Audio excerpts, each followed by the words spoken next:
Welcome back everyone on English Zone.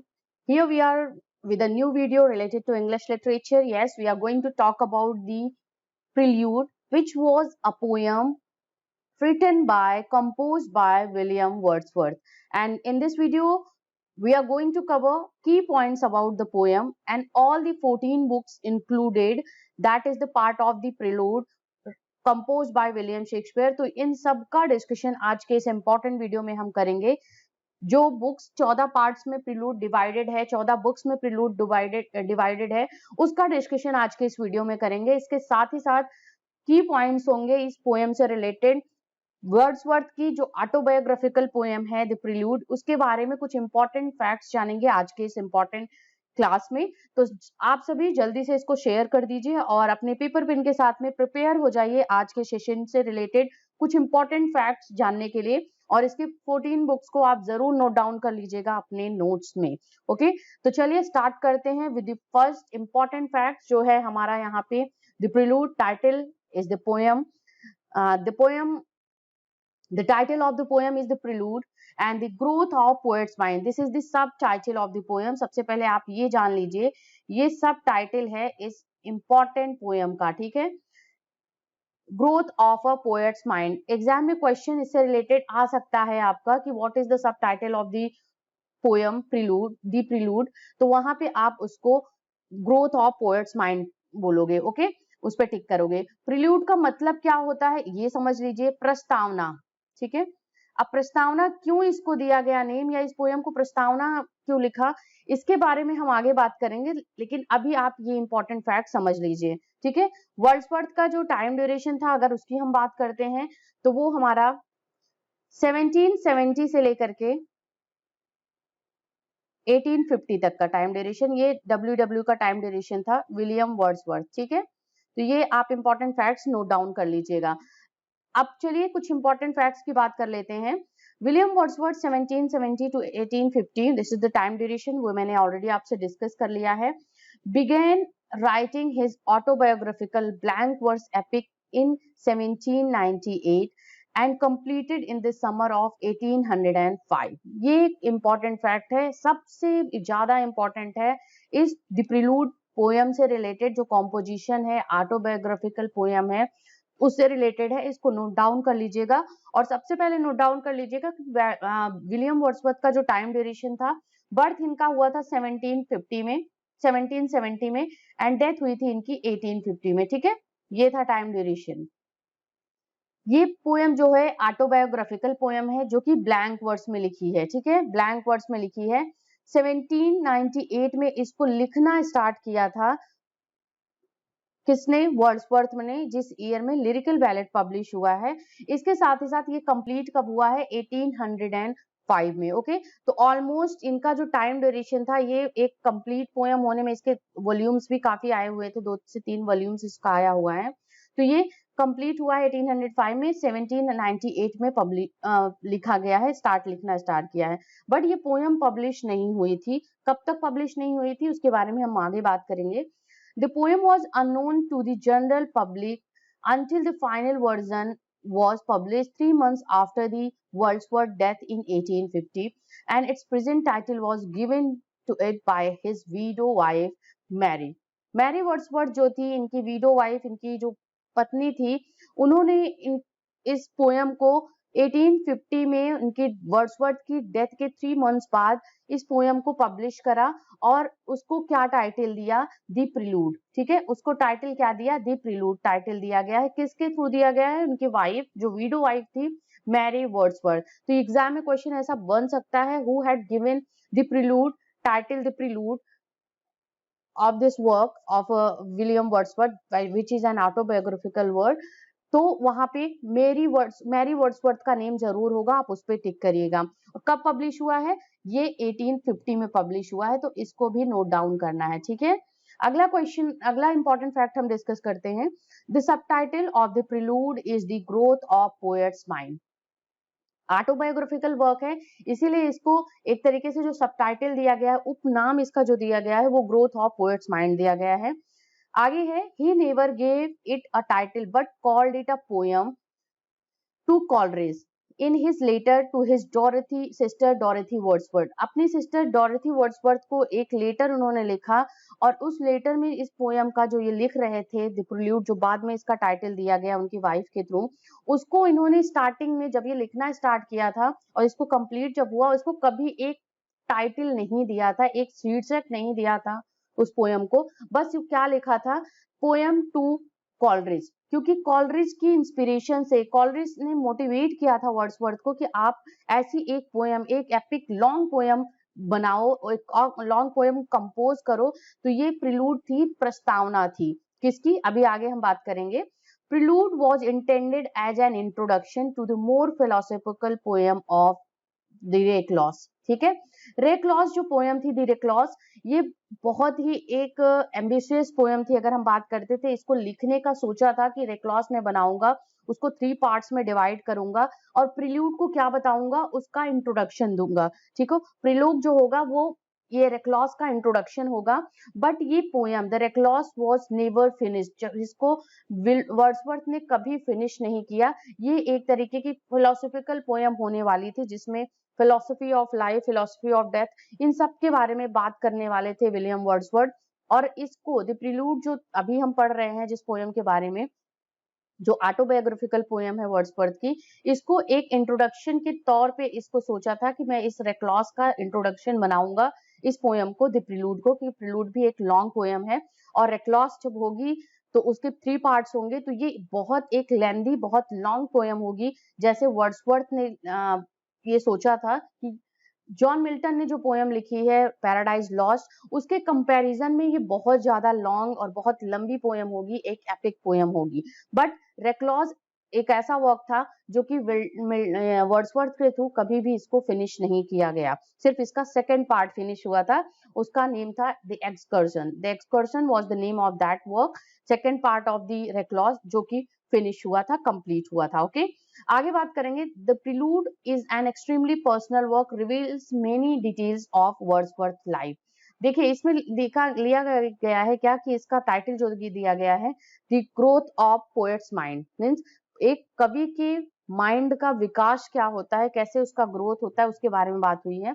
तो इसके साथ ही साथ ये बहुत ही एक ऑटोबायोग्राफिकल वर्क था, तो बहुत ही पर्सनल पोयम थी प्रिलूड ये वर्ड्सवर्थ की, जिसमें उन्होंने काफी सारे डिटेल्स अपने लाइफ से रिलेटेड, जो स्टार्टिंग अर्ली लाइफ था वर्ड्सवर्थ का, कैसे उन्होंने कहाँ पे विजिट करा, कैसे इंस्पिरेशन मिली इस तरीके की पोएट्रीज लिखने का, या कहाँ से इन्फ्लुएंस होकर के बहुत ज्यादा उन्होंने किया, स्टार्टिंग से उनका नेचर क्या था, इन सब के बारे में, अपनी लाइफ के बारे में वर्ड्सवर्थ ने बहुत सारी डिटेल्स इस पोयम द प्रिलूड में दी है। ओके, आगे बात करते हैं। Wordsworth began the prelude in 1798 at the age of 28 and continued to work on it throughout his life। देखिए कंप्लीट 1805 में अगर हम सोचते हैं इसको हुई थी, बट इस पे एक तरीके से बात करो तो थोड़ा सा एडिट करना या फिर से उसका वॉल्यूम लेके आना, ये बहुत सारे वॉल्यूम्स में हुआ है, इसके आए हुए थे 3 वॉल्यूम्स आए हुए थे।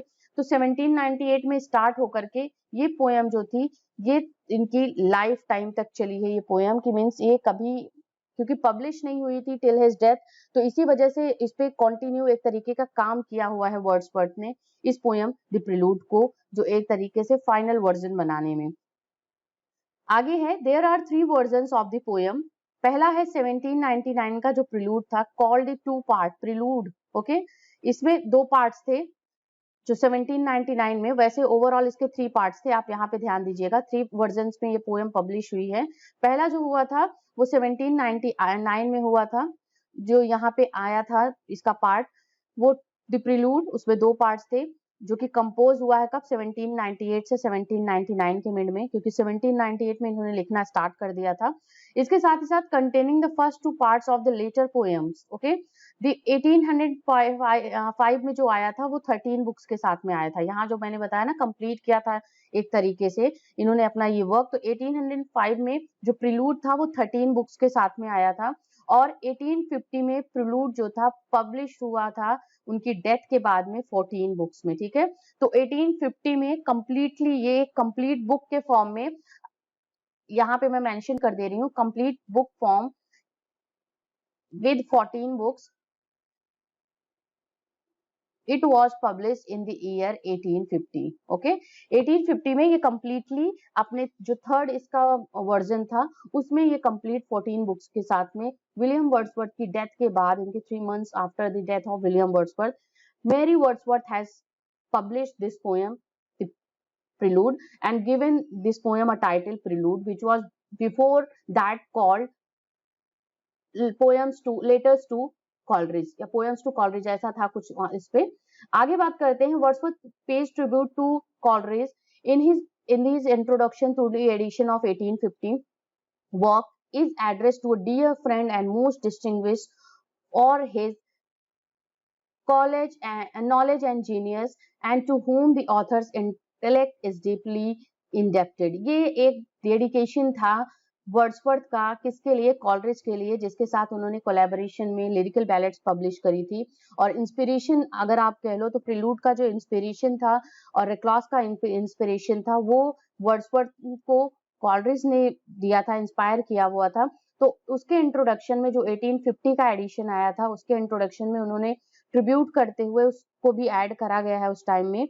और अपने डियर फ्रेंड अपने कॉलरिज को उन्होंने बोला है, work is address to a dear friend most distinguished for his knowledge and genius and to whom the author's intellect is deeply indebted. This was the kind of a tribute which was given by the Wordsworth to ST. Coleridge. तो ये कुछ important facts हमने आज के important video में discuss किया। आपको बताना है कि आप सही में मुझे ये बताइएगा कि क्या ये इंपॉर्टेंट फैक्ट्स बेनिफिशियल हैं आपके लिए, क्योंकि देखिए प्रिलूड से रिलेटेड आप बहुत सी चीजें जानते हो। ऑटोबायोग्राफिकल वर्क है, ब्लैंक वर्ड्स में लिखी है, 1850 में पब्लिश हुई है, 1798 में ये इसका लिखना स्टार्ट हुआ था, लेकिन ये 3 वर्जन में पब्लिश हुई है। इसके 3 वर्जन आए थे, कब कब कितने बुक्स में आया था, क्या ट्रिब्यूट किया गया है, किस तरीके के पर्सनल वर्क हैं, और इसको टाइटल किसने दिया है प्रिलूड का, इसका सब टाइटल क्या है। ये कुछ इंपॉर्टेंट क्वेश्चंस आपके एग्जाम में इससे रिलेटेड बन सकते हैं, जो कि आज के हमने इस पॉइंट में डिस्कस किया। आगे आपसे सबसे इंपॉर्टेंट हम डिस्कस करने वाले हैं 14 books of the prelude. Prelude में कौन कौन सी वो 14 बुक्स इंक्लूडेड हैं जिसका मेंशन, जिसका टाइटल मैं आपको यहाँ पे बताऊंगी इस सेशन में, इस क्लास में। तो सबसे पहला है introduction. Okay, childhood and school time. देखिए बहुत ही एक्सट्रीमली पर्सनल वर्क है इनका, एक तरीके से आप कह लो ऑटोबायोग्राफिकल वर्क है, तो ये पर्सनल वर्क है वर्ड्सवर्थ का, वर्क ऑफ डब्ल्यू। तो यहाँ पे सबसे पहले क्या किया है, इंट्रोडक्शन दिया है। जैसे उन्होंने अपनी स्टार्टिंग की लाइफ को इंट्रोड्यूस करते हुए इस पोएम को लिखा हुआ है। तो सबसे पहला आया introduction, childhood and school time, अपने मतलब बचपन के बारे में इस बुक में बताया है और स्कूल टाइम के बारे में बताया है। इसके बाद उनका school time continued, school time का जो सेकंड बुक थी स्कूल टाइम कॉन्टिन्यूज, ये टाइटल था उसका। नेक्स्ट थर्ड बुक थी इस पोएम की, द प्रिलूड की, रेजिडेंस एट कैम्ब्रिज, जब वो कैम्ब्रिज में रहने गए थे वहां पे एज अ रेजिडेंट उन्होंने क्या क्या कैसे फेस किया या क्या क्या चीजें उनके साथ हुई, उसके बारे में बुक थर्ड में बताया है। बुक फोर्थ की बात करें, समर वेकेशन के बारे में बताया है। इसके साथ ही साथ बुक 5 का जो टाइटल है दैट इज बुक्स। नेक्स्ट है हमारा 6 बुक जो है इनका द प्रिलूड का, कैम्ब्रिज एंड द एल्प्स, ये बात हो रही है कैम्ब्रिज एंड एल्प्स के बारे में जहां वो घूमने गए थे, ये है। आगे है रेजिडेंस इन लंदन, लंदन का उनका जो विजिट था वहां पे किस तरीके से था, वहां पे कैसे वो रह रहे थे, उसके बारे में बुक 7 में बात की है। इसके साथ ही साथ बुक 8 की बात करें, retrospect love of nature leading to love of man, ये था टाइटल बुक 8 का, retrospect love of nature leading to love of man. अगला नंबर है बुक 9 का, रेजिडेंस इन फ्रांस। इसके साथ ही साथ रेजिडेंस इन फ्रांस कॉन्टिन्यूड, बहुत ही ज्यादा टाइम वहां पे स्पेंड किया फ्रांस में इन्होंने, वर्ड्सवर्थ ने, और बहुत ही इंस्पायरिंग पोएम्स भी फ्रांस से रिलेटेड लिखी हुई हैं, वहां के कल्चर, वहां के आर्ट से रिलेटेड, और वहां से जो एक तरीके का इंस्पिरेशन मिला है वहां विजिट करने पे, जो उनकी मेमोरीज थी उसके बारे में भी बात की है। आप सभी उस पोएम को भी जानते हो। आगे है 11 बुक में रेजिडेंस इन फ्रांस कंक्लूडेड, ये था कॉन्टिन्यूड। देखिए पहला था 9 बुक जो थी रेजिडेंस इन फ्रांस, 10 बुक में residence in France continued, and 11 book था residence in France concluded. Okay, 11 book के बाद 12 बुक है imagination and taste, how impaired and restored, ये बुक नंबर 12 है। बुक 12 की बात करें, इसके बाद बुक 13 जो है वो है imagination and taste, how impaired and restored concluded. देखिए मैक्सिमम इसमें से सेम टाइटल से हैं, बट वहाँ पे स्टार्टिंग है और फिर कंक्लूजन है। तो जैसे हमने स्टार्टिंग में यहाँ पे देखा स्कूल टाइम था, फिर उसके बाद स्कूल टाइम कंटिन्यू हुआ, उसके साथ ही साथ फ्रेंड्स का आया, फ्रेंड्स में विजिट किया, उसके बाद फिर से सेकंड जो पोयम लिखी बुक थी वो कॉन्टिन्यूड से रिलेटेड थी, उसके बाद कंक्लूज किया उसको।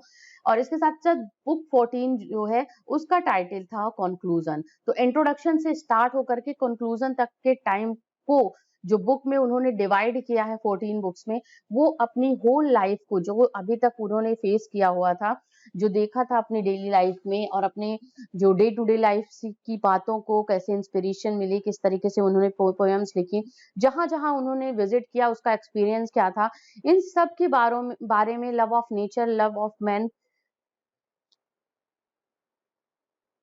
के बारे में उन्होंने अपने इस प्रिलूड में बात की। 14 बुक्स के माध्यम से अपनी बात को, अपने जो इनर फीलिंग्स थी, अपनी जो पर्सनल थॉट्स थे और अपनी पर्सनल जो इंटेंस फीलिंग्स थी, उसको आप सभी रीडर्स के सामने, पोएटिक लवर्स के सामने उन्होंने द प्रिलूड के माध्यम से प्रस्तुत किया, प्रेजेंट किया।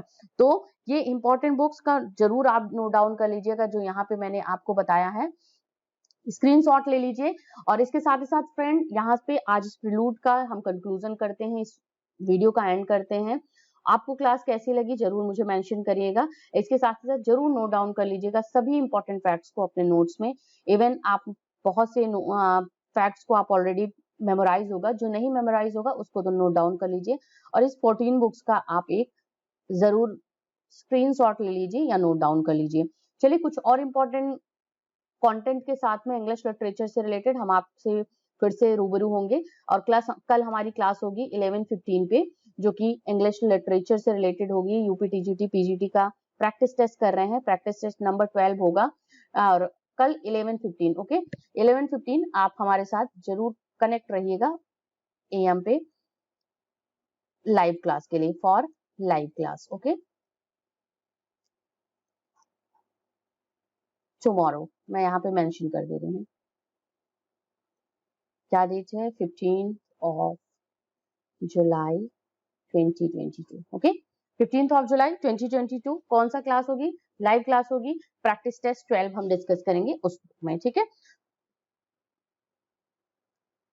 चलिए, thank you very much for being with me here on this channel English zone, and keep watching English literature videos on English zone. And video का डिस्क्रिप्शन बॉक्स चेक कर लीजिएगा, और वीडियो सेक्शन में यहाँ पे जो चैनल पे है वीडियो सेक्शन, वहां पे जाकर के वीडियोस भी आप देख लीजिएगा, जो इंपॉर्टेंट वीडियो लगे उसको सर्च कर लीजिएगा। और इसके साथ साथ चैनल को अभी तक सब्सक्राइब नहीं किया, सब्सक्राइब करने के साथ साथ नोटिफिकेशन बेल आइकन एक बारी प्रेस कर लीजिएगा, टाइमली नोटिफिकेशन आपको मिलता रहेगा इस चैनल पे जब भी वीडियो और लाइव क्लासेस अवेलेबल हो आप सभी एस्पिरेंट्स के लिए। Thank you very much my dear friends for watching all this, okay.